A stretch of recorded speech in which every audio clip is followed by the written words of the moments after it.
Bonjour à tous, ravi de vous retrouver sur canalturf.com pour évoquer les réunions de ce samedi 15 janvier. Le Quintet aura pour cadre l'hippodrome de Paris-Vincennes. Il s'agira du prix de Forez, une épreuve estampillée groupe 3, une épreuve qui rassemble des trotteurs de qualité, tous bien connus en pareille société. Nous débuterons donc cette émission par ce Quintet. Ensuite, j'aurai quelques coups de cœur à vous indiquer, toujours à Vincennes. Et puis, nous prendrons la direction de l'hippodrome d'Angers, Réunion 2, où les trotteurs également seront à pied d'œuvre. Et nous terminerons par des informations en Réunion 4 à Cagnes-sur-Mer, où j'ai pu m'entretenir notamment avec différents entraîneurs. Je pense entre autres à Stéphane Singlan ou encore Eric Ohanessian. Donc, lancement de ce programme du samedi 15 janvier, Quintet Plus Prix du Forez. Sachez également qu'il vous est possible de liker et de partager ce programme via nos différents réseaux sociaux.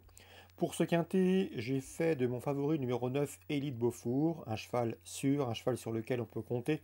D'ailleurs, il affiche déjà 23 succès en 33 courses courues. Il a couru 8 quintets, il en a remporté 4 et il reste sur son succès dans le prix Jean Dubouche le mois dernier. C'est a priori la base de la course. On lui posera le numéro 5, Delfino, autre cheval de qualité, bien connu à ce niveau, 3 victoires et 8 places en 16 quintets courus, quatrième du prix de Strasbourg le jour de Noël le 25 décembre, course dans laquelle il était dominé notamment par le numéro 6, Décoloration, qui sera également de la partie et qui elle aussi elle doit pouvoir bien faire à ce niveau. Donc 9, 5 et 6 à mon avis, ces trois chevaux ont leur place dans le quintet gagnant.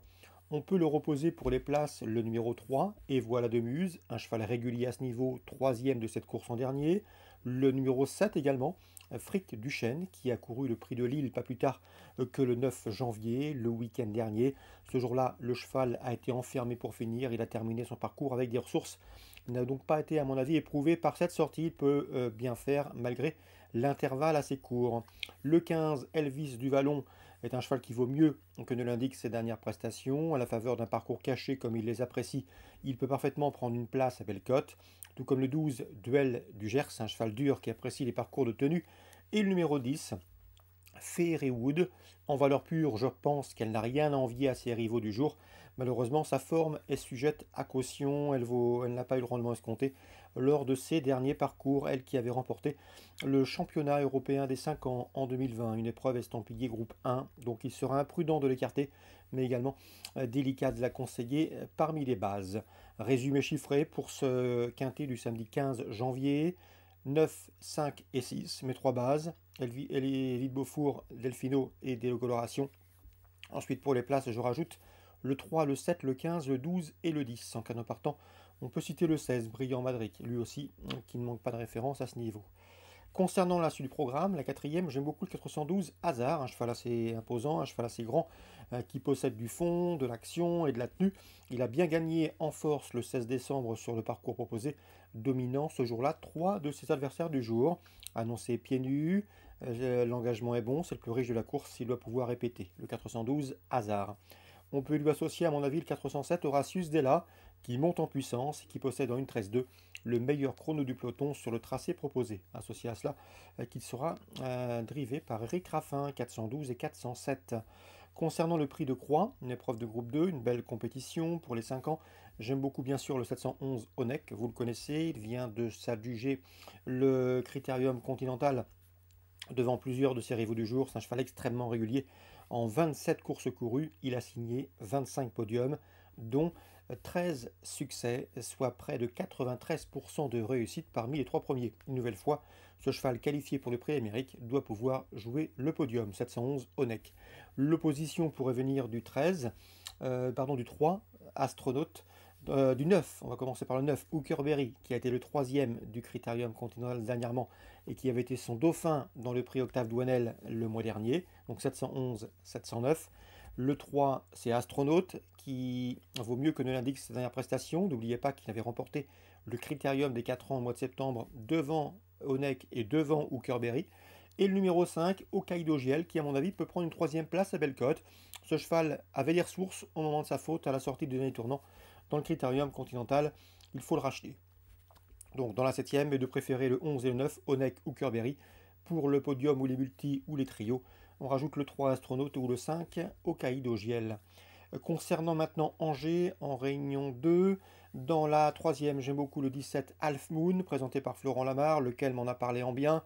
La jument est en forme, elle vient de se classer deuxième à Cabourg le mois dernier. L'engagement est bon, la course étant réservée uniquement aux femelles de 5 ans. Elle sera pieds nus, le lot semble dans ses cordes.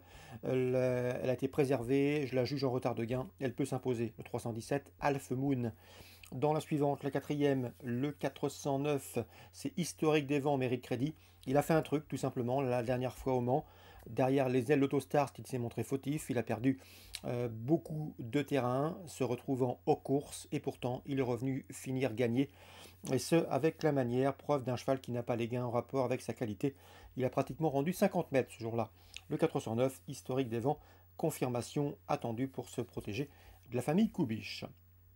Dans la cinquième, je pense que le 509 Figoff de la Clou, qui reste sur 2 victoires, l'une à la clé et l'autre montée, constitue une base de jeu solide pour le trio. C'est le 509 Figoff de la Clou.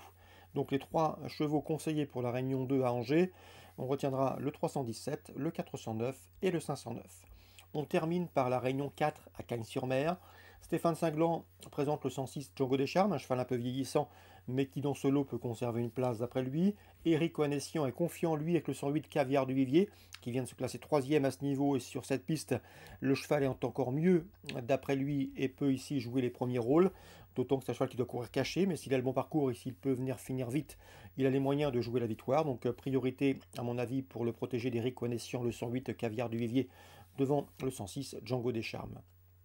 Stéphane Cinglant présente également le 511 Gazelle d'Axel qui reste sur 2 succès. Le dernier en date obtenu dans un bon lot sur cette piste cagnoise. C'est la plus riche du lot, l'engagement est bon, elle sera pieds nus.